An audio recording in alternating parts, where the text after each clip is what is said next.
Esta es una memoria sonora de la reconstrucción histórica de Radio Nacional Córdoba.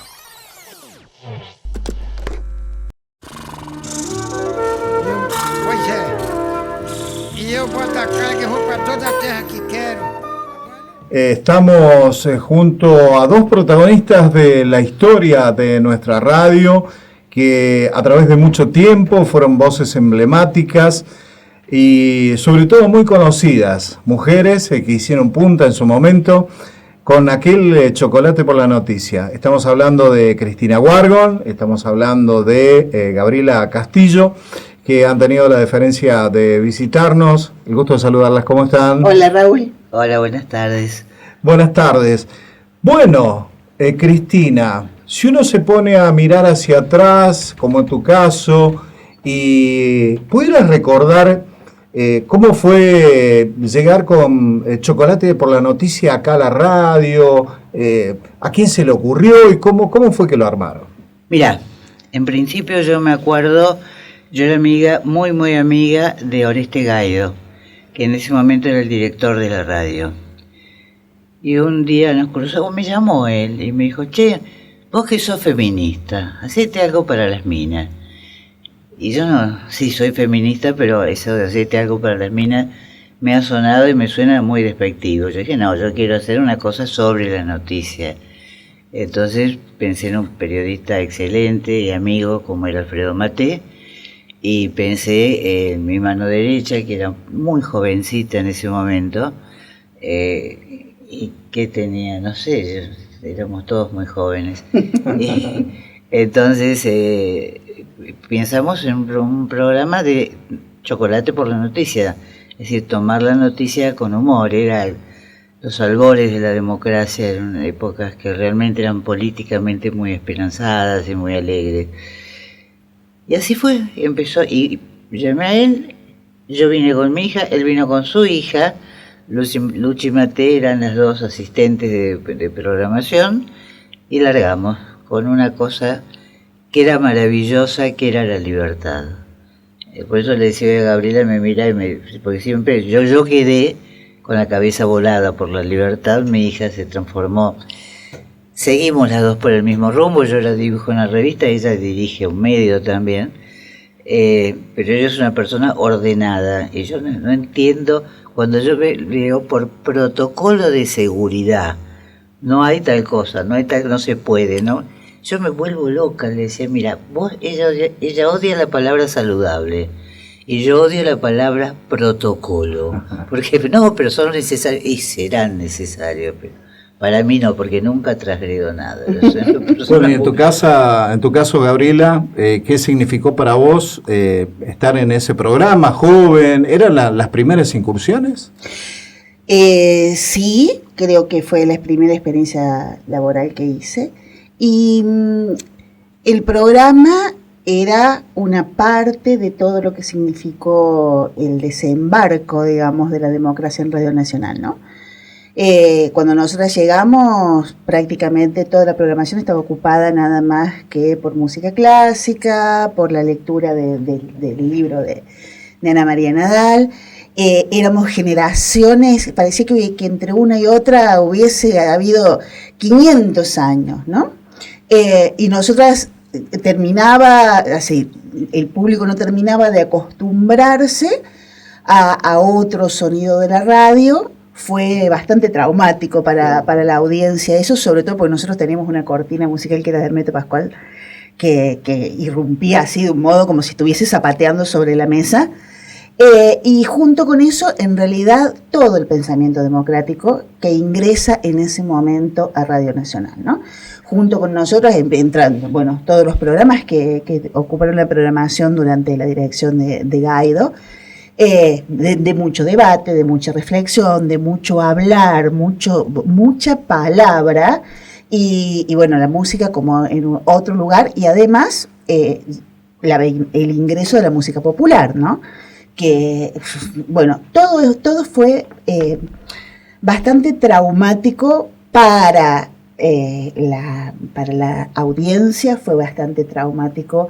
Me parece que también para las personas que habitaban la radio en ese momento, Y con las que nosotros, por ejemplo, nosotros entramos y estaba Oscar Luna, por ejemplo, era locutor.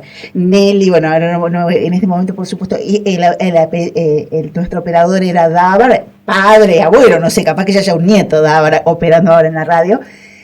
Eran personas que venían acostumbradas a otro ritmo y que costó entendernos, conocernos y aceptarnos mutuamente y poder convivir en la radio con todo eso nuevo, y se mantuvo parte, ¿no?, de la antigua programación y del personal.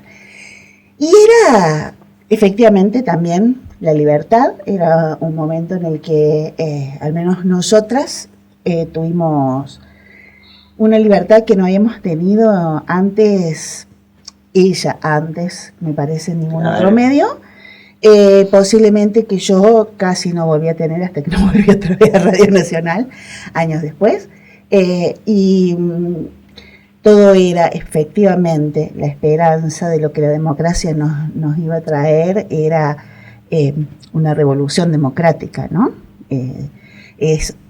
Ahora por eso es tan difícil pensar. Yo escribí una nota ahora con el libro sobre el informe CONADEP Córdoba que presentó Mónica Ambort el viernes, y en la mitad que estaba editando la nota me di cuenta de que tenía que explicar qué era la CONADEP y qué había sido la CONADEP Córdoba, que posiblemente la mayor parte del público que lee mi medio no supiese, y algunos no recordasen, ¿no?, lo que había sido.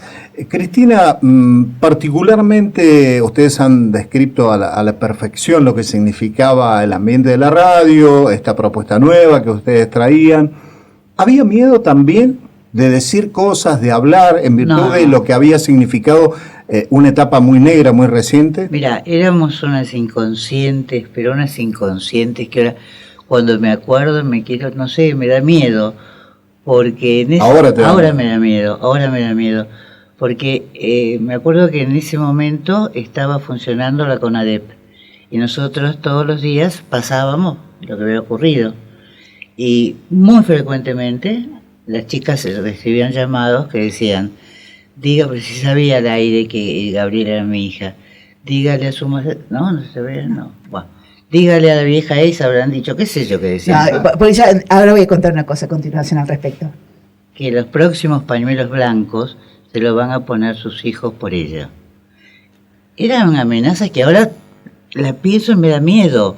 Y nada, seguíamos. ¿No? Sí, yo creo que en realidad, al menos yo, hasta la desaparición de Julio López, sí, no tuve conciencia de cuánto habían demorado en abandonar el poder real, el poder que lo ocupó durante la dictadura, ¿no? Entonces, en ese momento creíamos que ya habíamos conquistado la democracia, que ya vivíamos en plena democracia y que eso... Y perdón, referido a lo que decía, nos tratábamos de usted en el micrófono, no se sabía que éramos madre e hija. Entonces, una de los llamados más frecuentes para insultarnos era que éramos lesbianas. Ah, mira. Sí, yo traje algunas cartas que después, si querés, te dejo alguna que tenga significación para la historia de la radio. Hay una carta, por ejemplo, que dice: pero Gabrielita, que es tan simpática, ¿cómo dice que es feminista? ¿Que acaso quiere ponerse traje y dejarse el bigote? Y esa acusación de que éramos lesbianas, yo al menos siempre la interpreté porque la sociedad de ese tiempo concebía el humor, y el humor siempre tiene el respaldo de la inteligencia, solo como una cualidad de los varones, ¿no? Entonces, si éramos capaces de hacer eso, algo muy masculino tenía que haber en nosotras. Esa fue la interpretación que yo hice pero era el insulto más frecuente después de esta cosa de que nos iban a desaparecer, hacer jabón también varias veces, porque un remoto pasado en un campo de concentración que tenemos, pero también mucho judías de mierda era... Perdón, no remoto pasado, eran mis tíos, mis primos. A ver, yo no pasé por 2 holocaustos, o sea que no me mezquines holocaustos, por favor. Temporalmente. Ahora, Eso tiene que ver también, lo que contaban, las reacciones aquí dentro de la radio, que uno imagina lógicamente, y cómo impactaban el resto de la escena radial en Córdoba. ¿Los programas cómo eran? ¿Ya habían iniciado esta etapa? ¿Era mucho más desacartonado el espectro radial? ¿Ya se estilaba un poco más de lo que ustedes hacían? No, espero que no me lo preguntes a mí. Y la pregunta es para vos, pasá al frente. Sí, no estaba desacartonado. Nosotros creo que dimos un puntapié inicial en eso de ser tan desacartonado y de la falta, además, de profesionalismo frente al micrófono. El micrófono estaba vedado para las personas que no eran profesionales del micrófono. Había muy pocos casos y aún, digamos, salvo los periodistas, por supuesto, y aún así, no todos los periodistas podían hacer micrófono en las radios, ¿no? La mayor parte de los periodistas estaba en la redacción y las noticias las leían los locutores. Y además eso era una cosa, era como una pelea del gremio de los locutores, que, ¿no? Y vos tenés carne, no tenés carne. Entonces es bastante difícil que haya habido otras propuestas muy desacartonadas, y la nuestra era excesivamente desacartonada, por decir. De hecho, yo tenía una voz que después tuve que trabajar, por supuesto, pero que era una voz aguda, insoportable, que era el tercer nivel de insultos telefónicos. Era, ¿por qué la tienen frente al micrófono? Saquen esa voz de pito. Venía inmediatamente después nos iban a desaparecer, éramos lesbianas, nos iban a hacer jabón, y conmigo en particular era el tema de mi voz. Claro, sí, era una voz absolutamente imposible para la radiofonía de esa época. Cristina, ¿qué significó particularmente para vos y también Gabriela Radio Nacional y esa posibilidad de hacer ese programa? En el tiempo, digo. Mira, yo soy menos reflexiva que Gabriela, o sea, te quiero conseguir con esto que soy menos inteligente y mucho más sensible, eso sí, soy más buena que ella.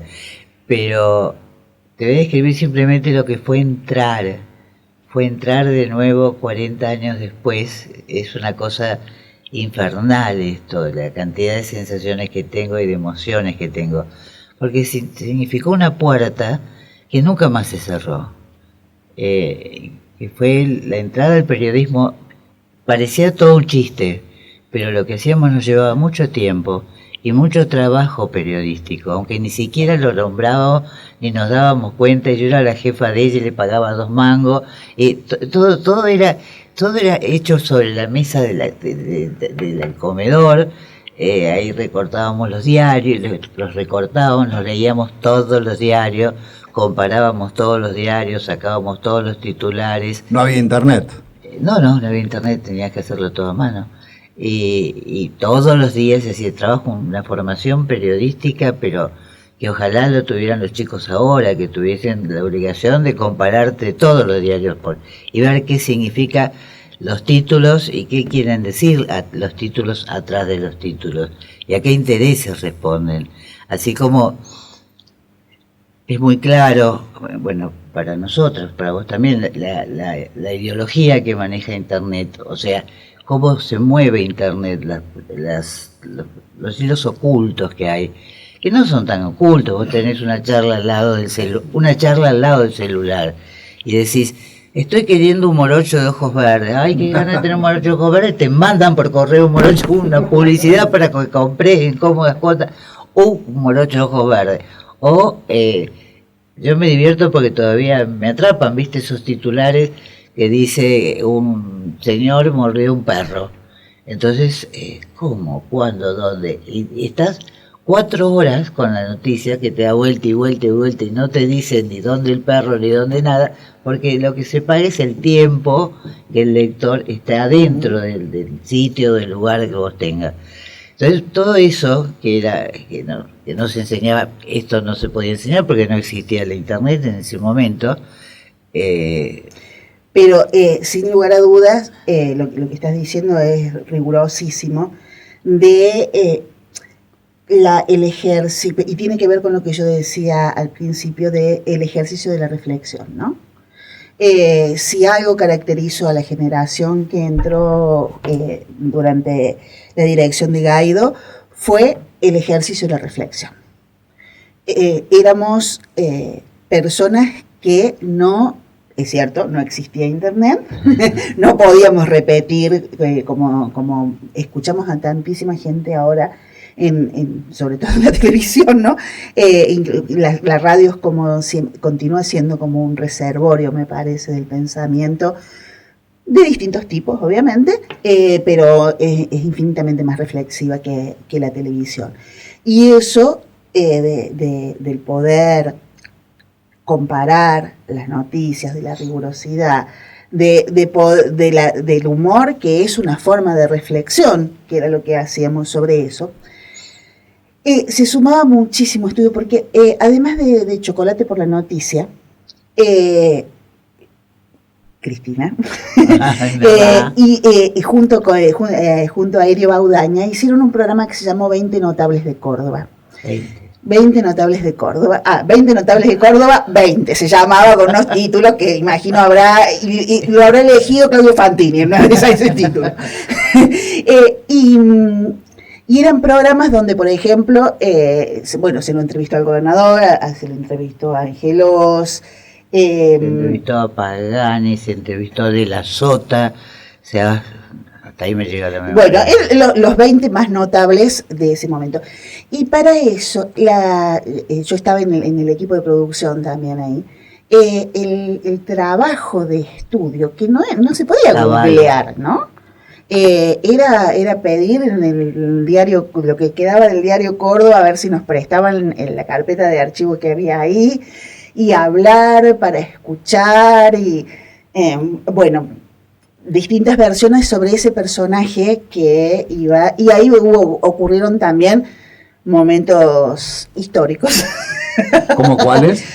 Como por ejemplo, primero que fumábamos en el estudio, ¿no? Se fumaba en el estudio y Cristina ha fumado siempre mucho.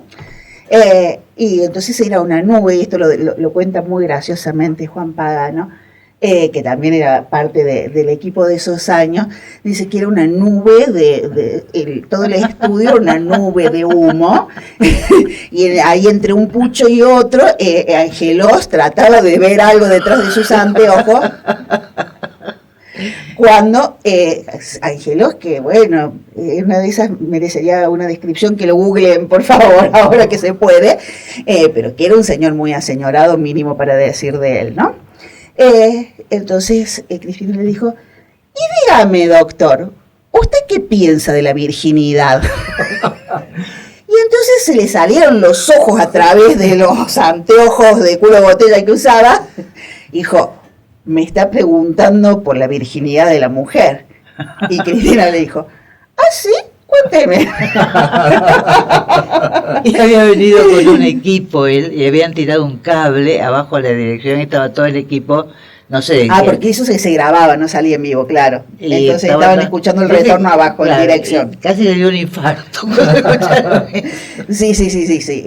Ese fue, eso siempre fue fue una época de mucho contenido, que a mí en lo personal, por supuesto, me marcó una forma de trabajo para el resto de mi profesión. Yo tenía 18 años cuando empecé acá en Radio Nacional.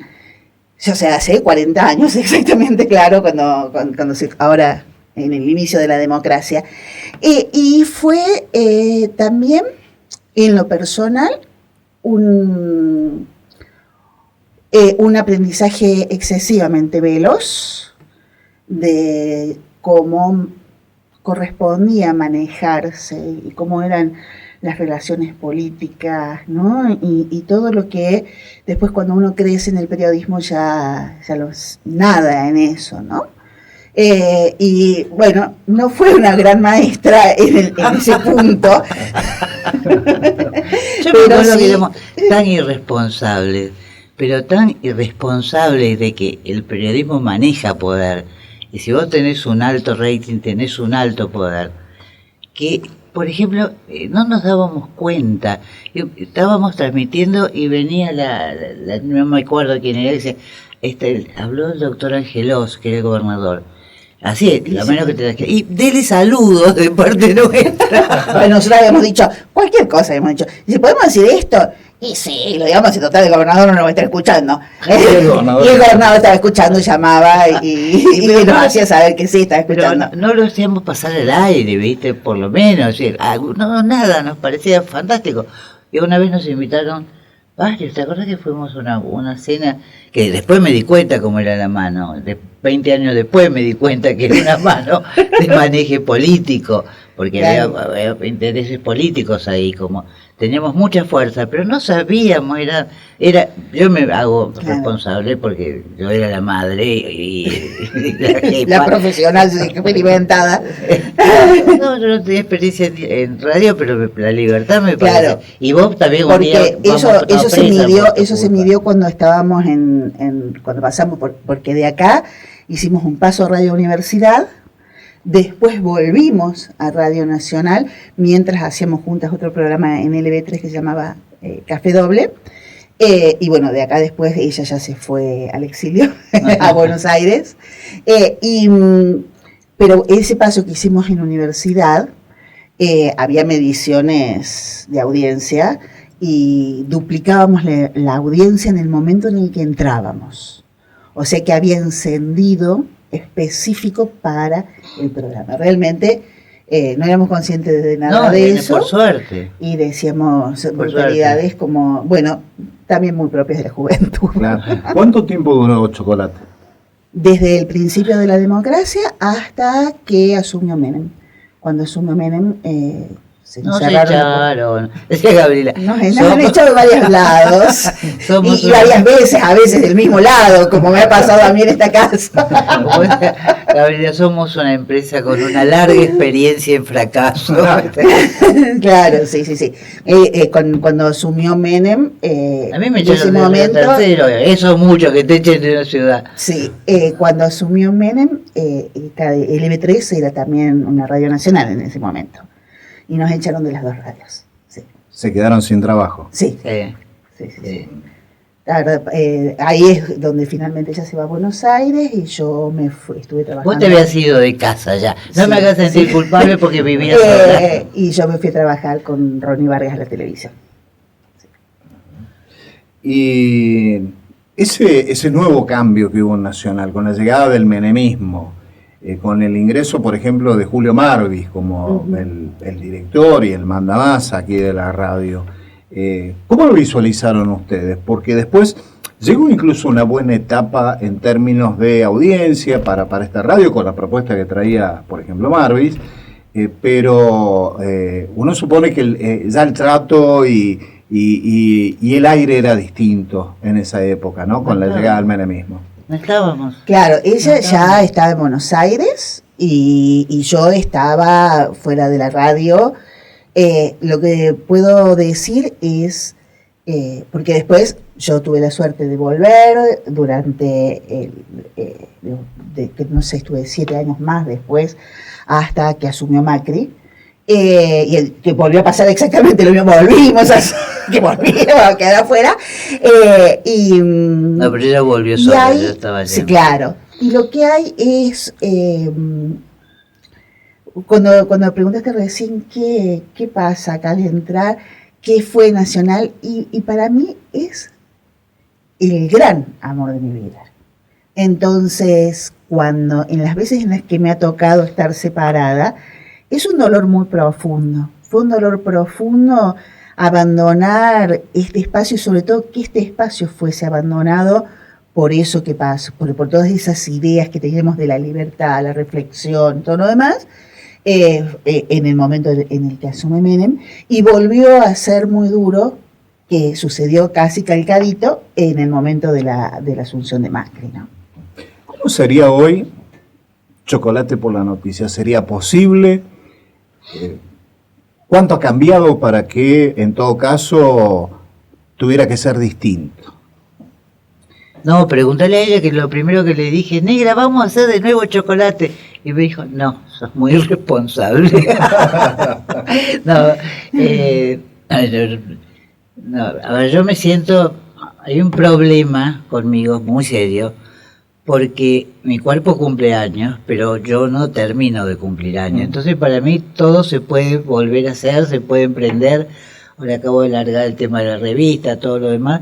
Y ya le digo, Gabriela, no me está dando el cuerpo mucho para levantarme, no tengo oxígeno porque tampoco he dejado de fumar, un desastre. Pero la que ha crecido realmente es Gabriela. Entonces ella me dice, no, vos no sos de fiar. Podrá ser posible. A ver, el contexto es completamente distinto. Buena parte, me refiero a lo social, ¿no? Y a los medios.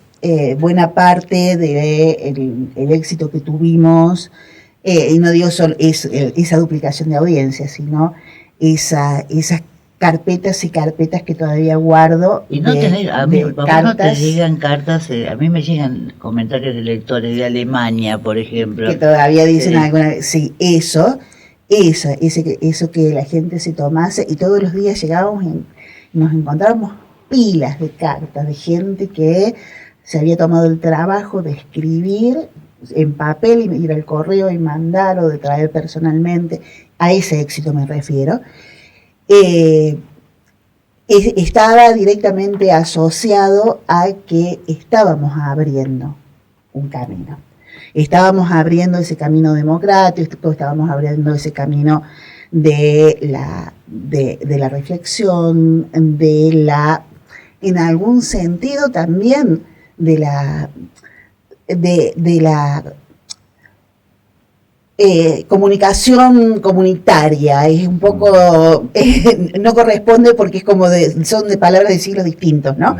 Pero esas vías de expresión que tenía la gente y que nosotros las leíamos pero las leíamos como el diario, se las leíamos en casa, las subrayábamos las partes más importantes y cuando veníamos al día siguiente las leíamos a todas. No había una vía más comunitaria, un espacio más socializado de la comunicación que ese. No existía. Bueno, hoy las redes han socializado por suerte todo, han abierto todo.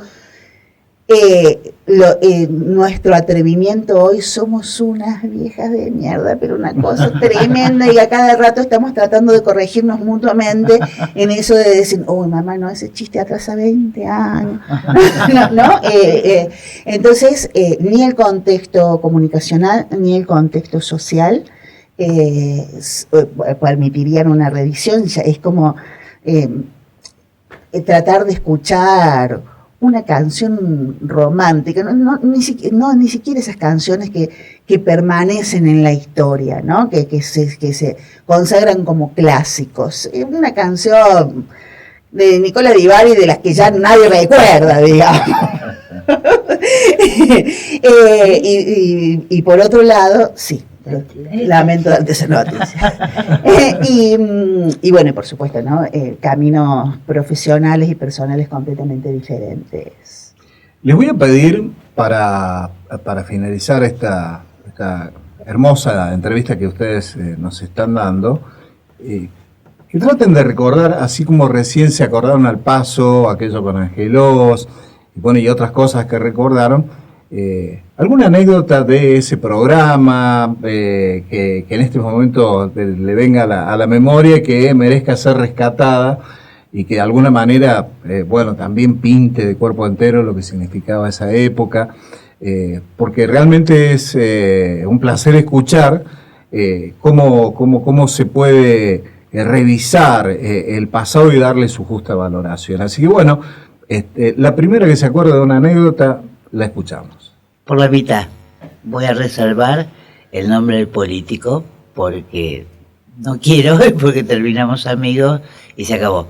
Pero estaba fuera de... No trabajábamos con guión. O sea, teníamos muy guionado, teníamos las noticias, pero después salíamos al aire.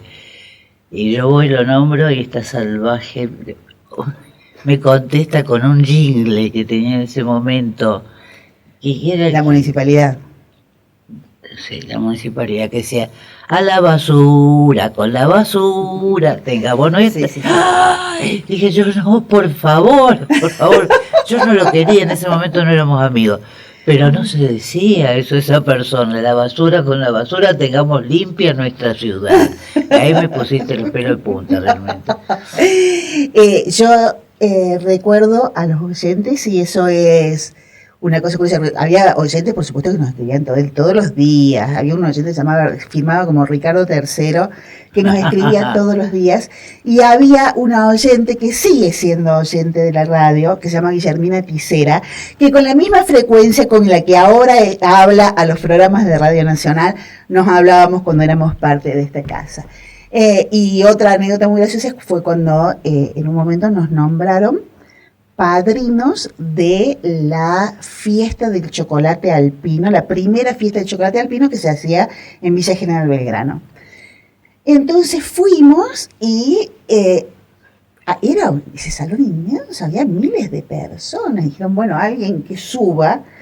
Y habíamos ido con Alfredo, sí, porque Alfredo, recordemos, Alfredo Maté y Lucía Maté formaron parte, creo que el primer año del equipo. Sí. Y después, sí, pero eso fue durante el primer año, o sea, yo tenía 18 años.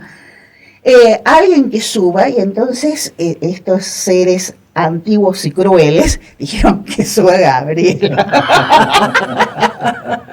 Y yo, que era incapaz de decir no a nada, me subí al escenario y miré esas miles de personas y dije, ¿qué estoy haciendo? Y cuando me acerqué al micrófono dije, bueno, me di cuenta que nadie escuchaba nada. Entonces hablé con una tranquilidad, pero con una tranquilidad dije cualquier cosa, lo agradeció que estaba, qué sé yo, y que nos íbamos a robar todo el chocolate que había, lo íbamos a llevar a casa, y eso me sirvió para el resto de la vida. Para el resto de la vida. Que nadie escucha nada. Exactamente, aprendí que nadie, en general, nadie escucha nada y que importa bastante poco lo que uno diga ante miles de personas. Bueno, les quiero agradecer esta posibilidad de charlar con ustedes, que nosotros vamos a también a compartir con la muestra por estos 66 años.